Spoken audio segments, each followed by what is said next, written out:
ఇది రామ భక్త హనుమయ్య సన్నిధి కొలిచే భక్తులకెల్లా ఇదియే పెన్నిది ఓ రామ భక్త హనుమయ్య సన్నిధి కొలిచే భక్తులకెల్లా ఇదియే పెన్నిది పవిత్రమైన క్షేత్రం ఆ పవన కుమారుని నిలయం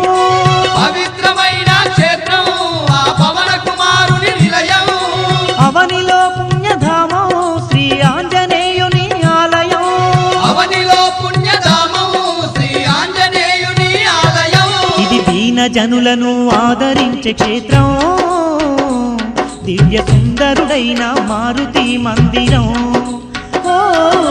రామ భక్త హనుమయ్య సన్నిధి కొలిచే భక్తులకెల్లా ఇదియే పెన్నిది ఆ